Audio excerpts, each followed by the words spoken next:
पे बच्चे हमारे पास कुछ क्वेश्चंस हैं। क्या क्वेश्चन है सुनो। फर्स्ट थिंग, मार्केट, यहाँ से एमसीक्यू बना हुआ है एक बार। अगर टेम्परेचर होगा हाई तो KH की वैल्यू भी होती है हाई। फर्स्ट थिंग एमसीक्यू बन सकता है, with increase in temperature the value of n is constant, increase और डिक्रीज, इंक्रीज। अगर टेम्परेचर होगा हाई तो KH की वैल्यू भी क्या होगी, हाई। ठीक है, यहां से देखना KH को अगर मैं इधर ले आऊं, can you see KH is inversely proportional to X, X is solubility. अगर KH की वैल्यू है हाई तो X यानी कि सोल्युबिलिटी की वैल्यू होगी लो। तो क्या कहूंगी, temperature high then KH will be high and solubility will be low, solubility will be low. Direct, if temperature increases the solubility decreases. Can you see? क्या डेली लाइफ में हम ऐसा कोई एग्जांपल देख सकते हैं? बिल्कुल देख सकते हैं। अगर हमारे पास वाटर है, उसको बॉईल करते हैं तो ऑक्सीजन की सोल्युबिलिटी उसमें कम हो जाती है। इसी के ऊपर एक एप्लीकेशन है। कौन सी application? Aquatic species feel more comfortable in cold water. Conceptual question. Why? Aquatic species जो होती हैं कोल्ड वाटर में ज्यादा कंफर्टेबल महसूस क्यों करती हैं? क्योंकि अगर टेम्परेचर कोल्ड है, टेम्परेचर लो है तो सोल्युबिलिटी हाई है। सोल्युबिलिटी हाई है तो वाटर में ऑक्सीजन कितनी मिक्स हुई है, ऑक्सीजन कंटेंट ज्यादा है। ऑक्सीजन कंटेंट ज्यादा है तो aquatic species can breathe easily, आसानी से वो ब्रीथ कर सकते हैं। और अगर उल्टा हो जाए, हॉट वाटर होएगा, टेम्परेचर हाई, सोल्युबिलिटी लो, तो उसके अंदर क्या ऑक्सीजन कंटेंट कम है, aquatic species will feel difficulty in breathing, तो वो कंफर्टेबल नहीं होंगी। Here you may gate question, this is conceptual question, why aquatic species feel more comfortable in cold water?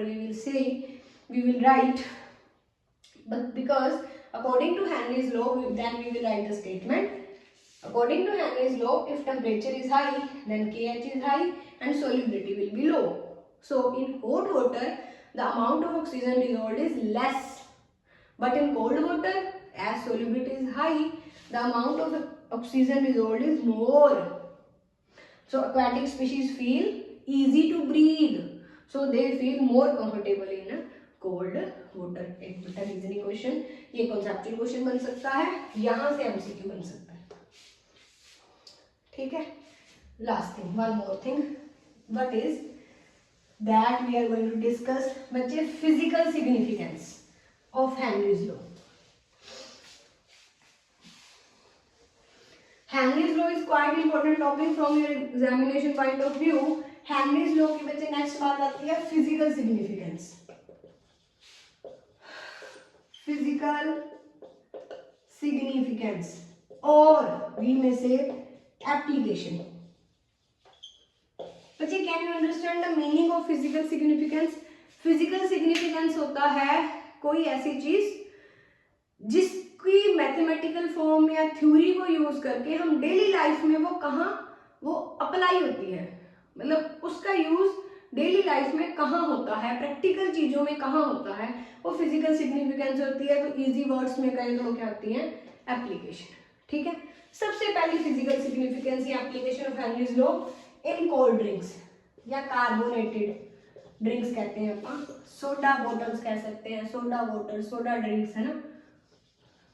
क्या होता है सुनो बच्चे, इन केस कोल्ड ड्रिंक है, ठीक है, उसके अंदर CO2 मिक्स कर रखी होती है। क्यों कर रखी होती है? Because CO2 is a preservative, CO2 एक प्रिजर्वेटिव है। ठीक है, जब हम उसको ओपन करते हैं, है ना, उसको ओपन करते हैं तो प्रेशर कम हो जाता है ना, प्रेशर कम हो गया, प्रेशर फॉर्मूला क्या आपके पास, P = KHX। प्रेशर कम हो जाएगा तो P और X एक दूसरे के डायरेक्टली प्रोपोर्शनल है, सोल्युबिलिटी कम हो जाएगी, तो उसके अंदर जो CO2 मिक्स कर रखी थी वो बाहर निकल जाएगी। और CO2 प्रिजर्वेटिव अगर बाहर निकल गई तो वी में सी हमें वो फिजिंग दिखती है ना, एफिशिएंसी से हम कहते हैं। और अगर वो CO2 बाहर निकल जाएगी क्या होगा कि वो जो कोल्ड ड्रिंक है लंबे समय तक नहीं चल पाएगी और वो जो है खराब हो जाएगी, उसका टेस्ट खराब हो जाएगा, है ना। और पर उस कोल्ड ड्रिंक के अंदर CO2 डाली कैसे गई थी, कैसे डाली गई थी CO2? सोल्युबिलिटी बढ़ानी थी, मिक्स करना था, तो किसके ऊपर डिपेंड थी? प्रेशर पे। तो ये जो कोल्ड ड्रिंक्स होती है ना, इनके अंदर जो CO2 मिक्स की जाती है, द फर्स्ट क्वेश्चन क्यों मिक्स की जाती है? Because CO2 is a preservative. कैसे मिक्स की जाती है? हाई प्रेशर अप्लाई करके मिक्स की जाती है।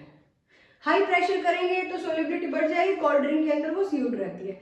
जैसे हम उसे ओपन कर लेते हैं, है ना, ओपन कर लेते हैं, हमें फिज वो जो एफ्लोरेसेंस महसूस होती है, वो CO2 बाहर निकल जाती है। तो कुछ दिनों के अंदर हमारी कोल्ड ड्रिंक खराब हो जाती है, क्योंकि उसका प्रिजर्वेटिव जो हाई प्रेशर से डाला गया था अब वो बाहर निकल गया है, तो उसकी जो लाइफ है वो कम हो जाती है।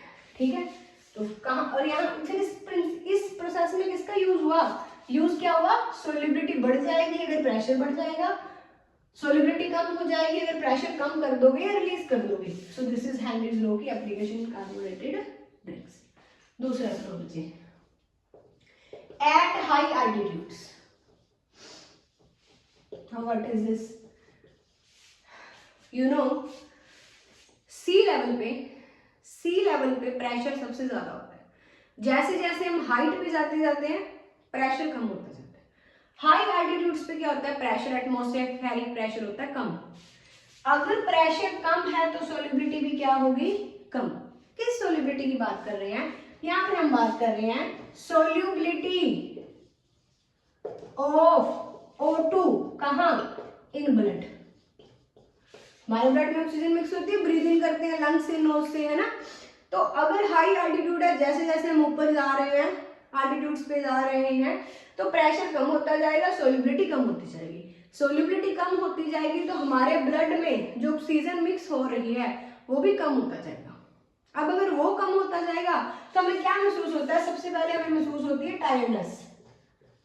Have you ever noticed? अगर हम हाई एल्टीट्यूड्स में हम कहीं आउटिंग वगैरह के लिए जाते हैं, एक सफिशिएंट हाइट तक जाने के बाद हमें एक तो महसूस होती है टायर्डनेस, ठीक है। टायर्डनेस के साथ साथ हमें कई सम में फील हेडेक, कुछ लोगों को हेडेक हो जाता है, ठीक है। कुछ लोगों को ऐसे लगता है they are unable to think. Unable to think का मतलब बच्चे हम कह सकते हैं कि ऐसे माइंड जो है हमारा स्ट्रेस रहता है। अब ये सब बातें क्यों हो रही हैं? ये सब बातें क्यों हो रही हैं? क्योंकि हमारी बॉडी को प्रॉपर ऑक्सीजन नहीं मिल पा रही है, हमारे अंदर ऑक्सीजन कम जा रही है। कम क्यों जा रही है? क्योंकि प्रेशर कम है, और प्रेशर पे डिपेंड होती है सोल्युबिलिटी। किसने कहा? हेनरीज ने कहा, ठीक है। जब हाई एल्टीट्यूड पे जाते हैं प्रेशर कम हो जाता है, सोल्युबिलिटी कम हो जाती है।